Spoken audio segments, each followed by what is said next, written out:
कल हमने आपको 2-3 कंडीशन बताई थी, आज भी हम 2-3 कंडीशंस बताएंगे। प्रॉफिट और लॉस में आज की कंडीशन है जब कोई वस्तु एक से अधिक बार बेची जाए, एक से अधिक बार बेची जाए। जैसे एक दुकानदार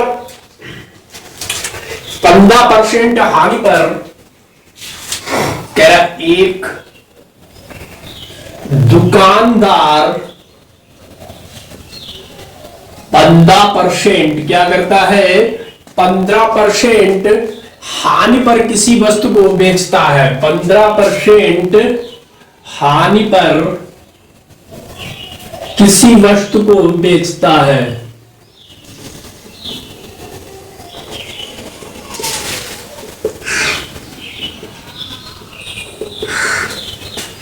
ठीक, आगे कह रहा है कि वस्तु को बेचता है, किसी वस्तु को कितने में बेचता है, किसी वस्तु को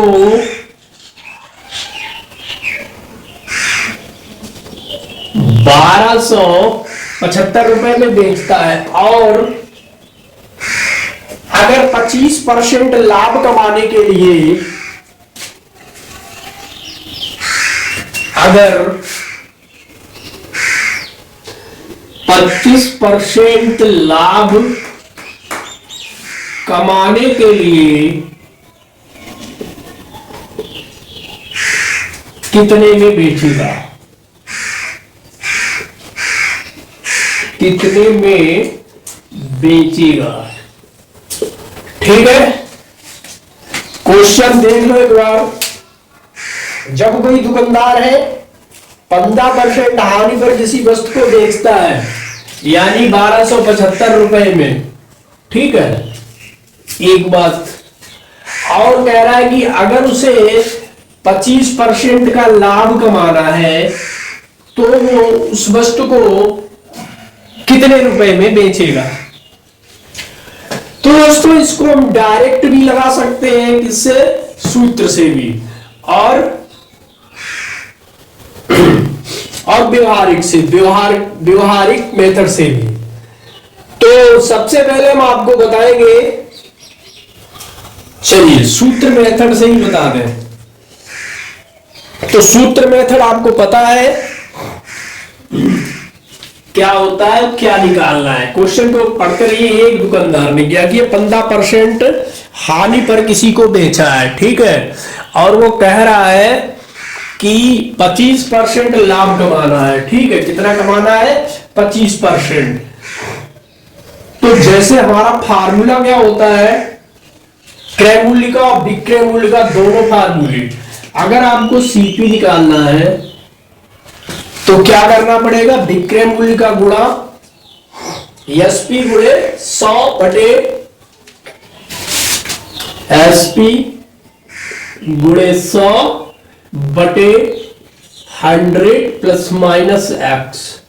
ठीक, और अगर आपको एसपी निकालना है तो सीपी गुणे 100 प्लस माइनस एक्स अपॉन 100। ये दो फार्मूले यूज किए जाते हैं हमें क्रय और विक्रय मूल्य निकालने के लिए। ठीक है, अगर आपको विक्रय मूल्य निकालना है तो आपको क्रय मूल्य का गुणा करना होगा और उसमें जो आपकी राशि है उस हिसाब से निकालेंगे। ठीक है,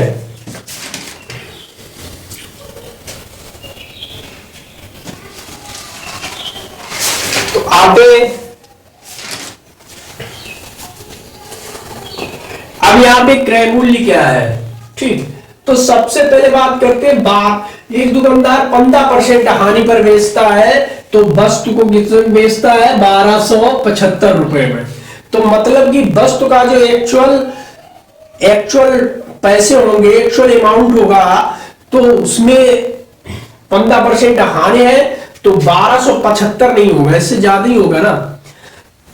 चलिए यहां पे अब क्या निकालना है, तो मान लीजिए 100% होता है क्रय मूल्य, माइनस कर दिया उसने 15%, तो आपके पास 85% बचा है।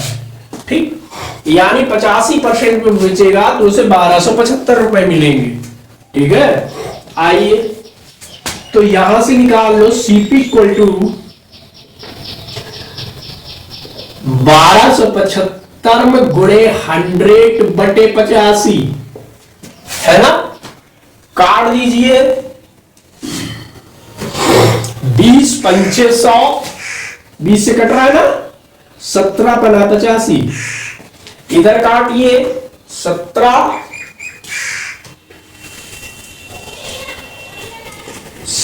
1 75 से कट गया पूरा।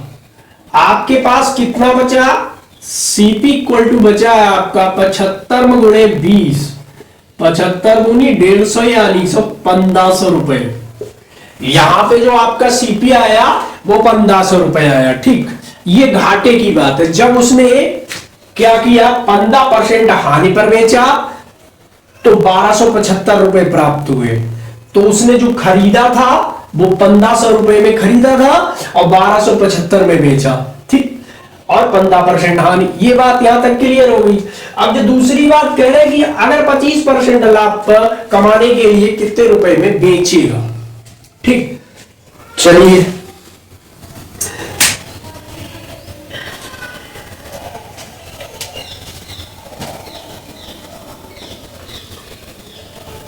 चलो यहां पे निकला। अब देखिए, अब जब उस राशि को, अमाउंट को उसने 25% लाभ यानी 100% थी, 25% और कमाएगा तो कितनी हो जाएगी, 125%।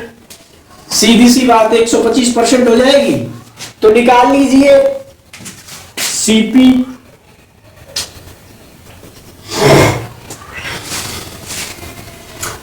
गुणा कर दी, आपकी हो जाएगी 1500 में गुणे 100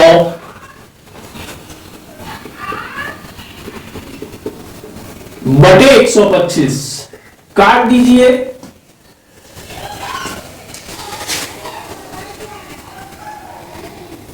तो जब आप काट पीट के गुणा करोगे तो आपका आ जाएगा 1875 रुपए। कितना आ गया दोस्तों, 1875 रुपए। जब वो 25% किस पे बेचेगा, लाभ पे बेचेगा तो 1875 रुपए कमाएगा। ठीक है, चलिए अब हम बात करते हैं, अगर इसी मेथड को थोड़ा और सरल करके लगाया जाए, मतलब दूसरे तरीके से, सूत्र का यूज ना करें हम। हमने पहले आपको इसलिए बताया कि आपको फार्मूला बेस्ट बताया। अब व्यवहारिक तरीके से कैसे लगाते हैं इसे देखिए। कह रहा है दोस्तों यहां पे 15% की हानि होती है तो हमारा सीपी 85% बचेगा और एसपीएम को निकालना होगा। तो अब जो 85% है वो किसके बराबर है, 1275 के। 85% बराबर 1275 के, तो 1% बराबर किसके होगा, 1275 बटे 85।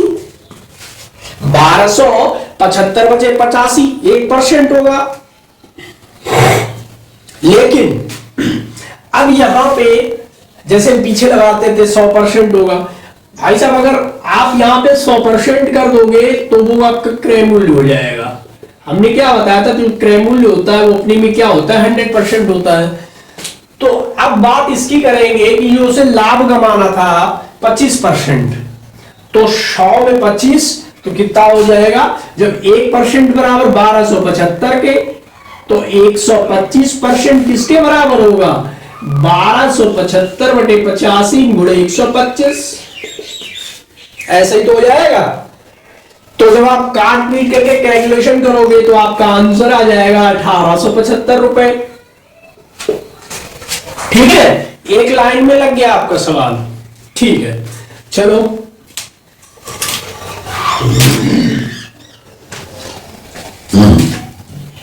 इसी तरह की एक समस्या हम और लेते हैं जिसे आप लोग सॉल्व करिए।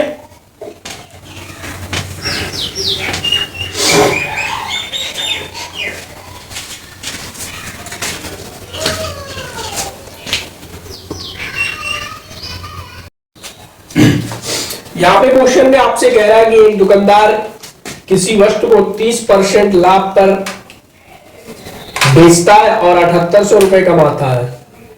कितने कमाता है? 7800 रुपए कमाता है। अगर उसे 5% हानि पर बेचनी हो तो उसका विक्रय मूल्य या बेचने में क्या बिक्री होगी उसकी? देखिए व्यवहारिक तरीके से लगाएंगे।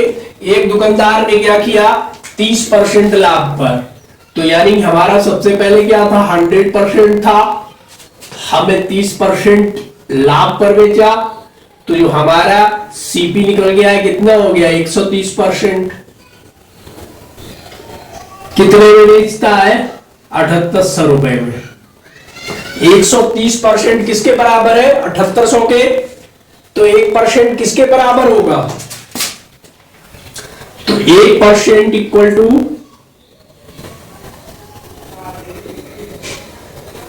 7800 बटे 130।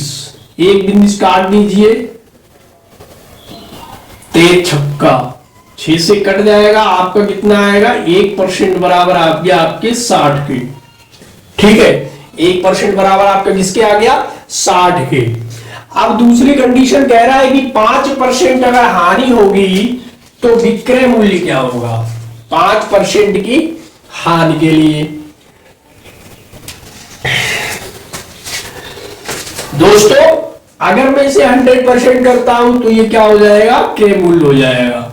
तो जब ऊपर इधर आइए 100% में -5% की हानि होने पर उसे इसको 95% पे बेचना पड़ेगा, यानी कि 5% घाटा पे।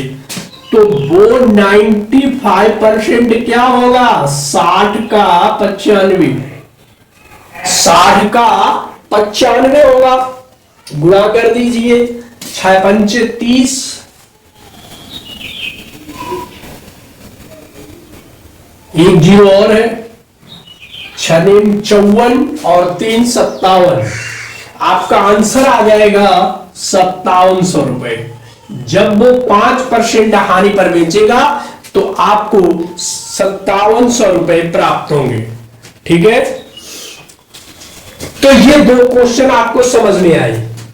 अब इसी तरह से एक और क्वेश्चन लेते हैं इसका, इसे हम के सेकेंड डालें या फर्स्ट, एक ही बात है, इसी टाइप का है।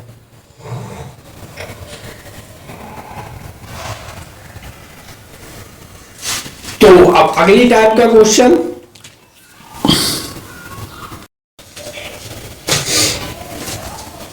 तो दोस्तों यहां पे क्वेश्चन आपका कह रहा है ए ने किसी वस्तु को 8000 रुपए में खरीदकर 10% लाभ पर बी को बेच दिया।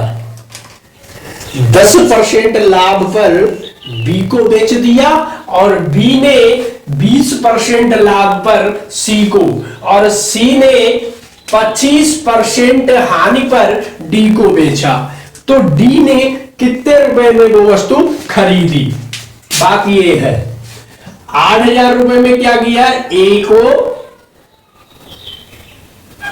10% लाभ पर, किसको? बी को, और 20% लाभ पर सी को, और 25% हानि पर डी को बेच दिया।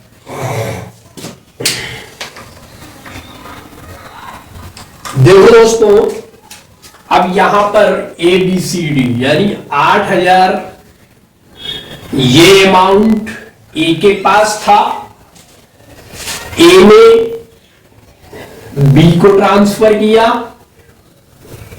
10% लाभ पर। अब बी ने सी को ट्रांसफर किया 20% लाभ पर। सी ने डी को दे दिया 25% हानि पर।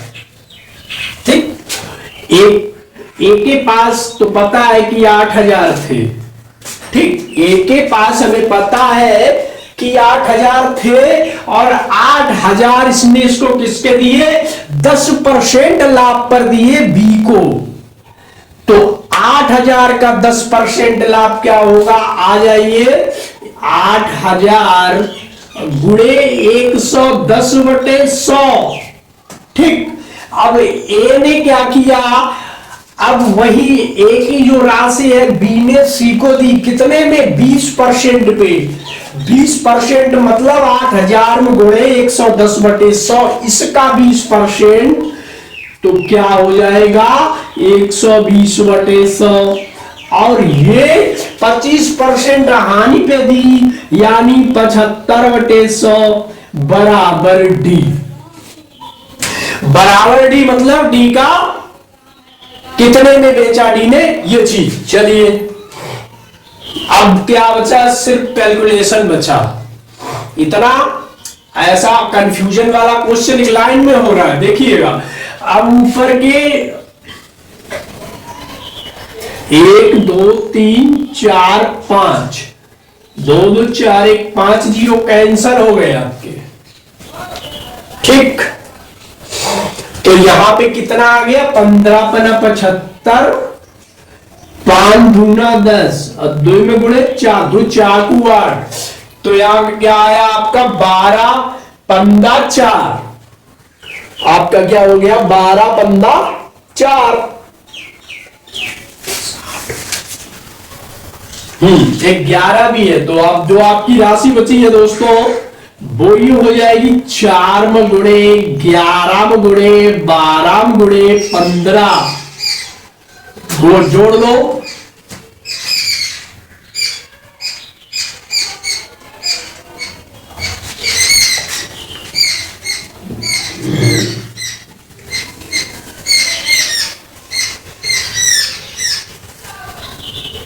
फटाफट आंसर बताइए आप लोग इसका।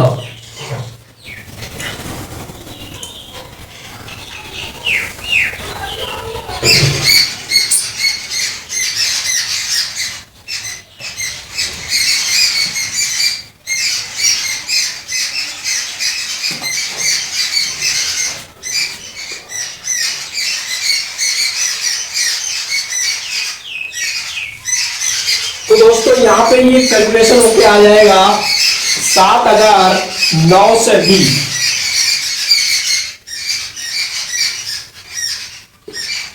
7,920 रुपए डी को प्राप्त होंगे। किसको प्राप्त होंगे, डी को।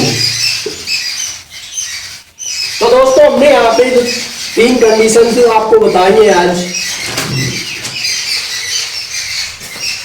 तो अगली क्लास में लेके आएंगे आपके लिए अगली कंडीशन।